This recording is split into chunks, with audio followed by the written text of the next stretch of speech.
It's time to lace up your running shoes for the FC Dallas Footy 5K and Fun Run presented by Vizeta.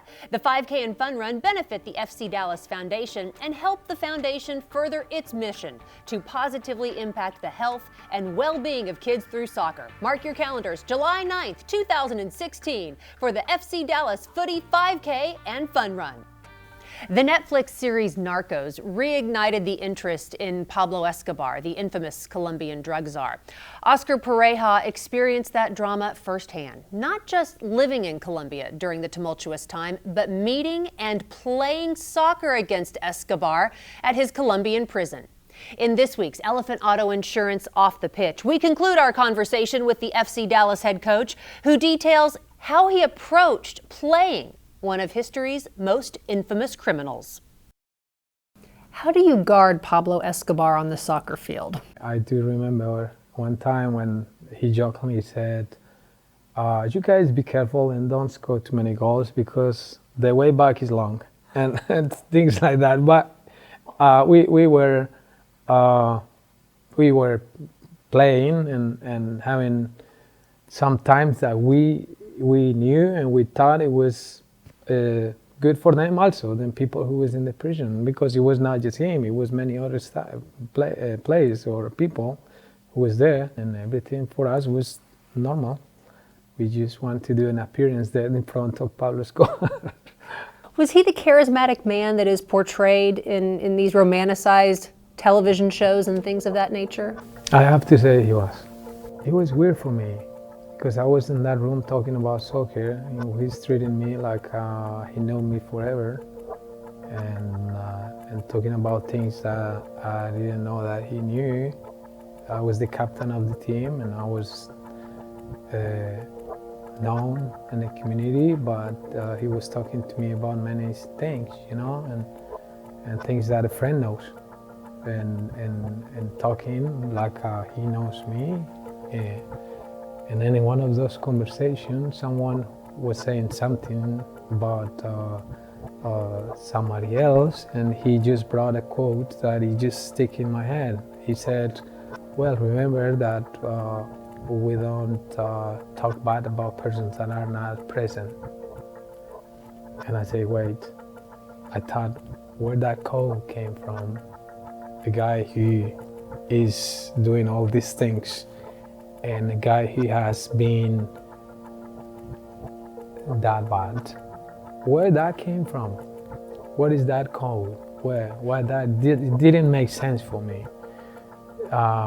So that tells you probably that warmness that still he brings as a human being. I wasn't scared.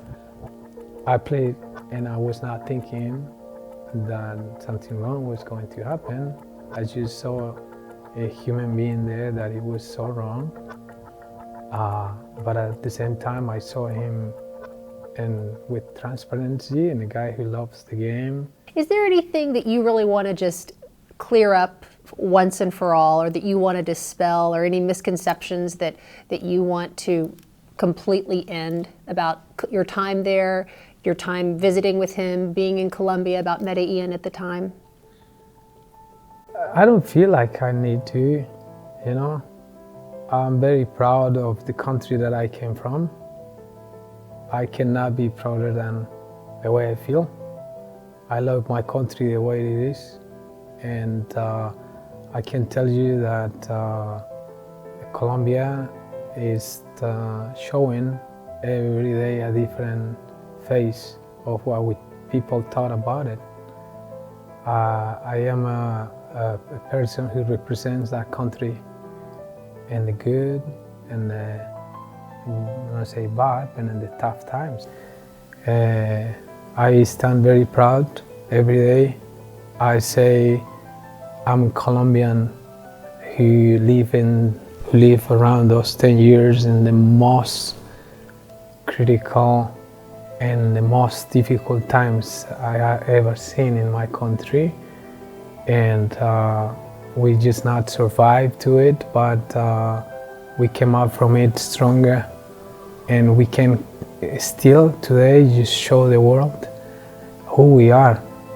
and I'm proud because every country has their own challenges. America has their own challenges, and I don't think anyone is embarrassed or ashamed.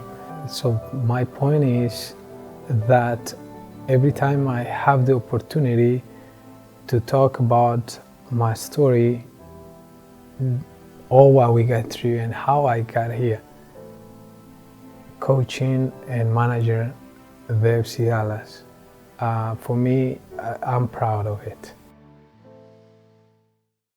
If you missed any part of our interview with Óscar Pareja on his experience playing Pablo Escobar, just go to fcdallas.com for more. Ryan, as you've learned about Óscar Pareja and his, I don't want to say relationship, but his meeting with Pablo Escobar, does it still blow your mind? Because it blows mine every time I hear him discuss this. It is crazy, and what a crazy circumstance. That doesn't happen very often.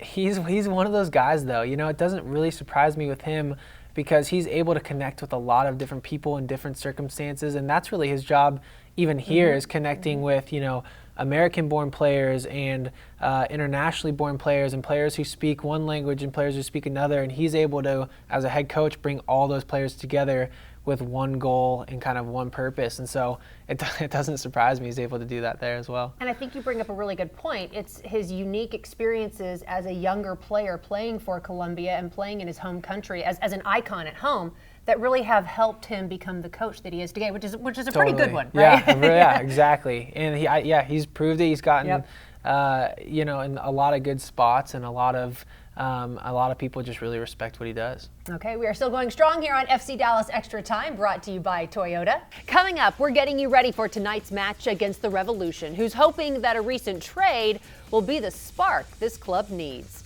The Texas Derby resumes when FC Dallas is back home Thursday, June 2nd against Houston in a match presented by Aldi. Be there as the home club tries to avenge its 5-0 early season loss to the Dynamo. Log on to fcdallas.com for tickets and more information. FC Dallas has an awesome offer for fans who haven't had the chance to experience a game at Toyota Stadium. For just $25 a ticket, you get free parking, a pregame stadium tour, a personalized gift set sent straight to your seat, and a chance to take a picture on the Toyota Stadium pitch after a game. Visit firsttimeoffer.com for details.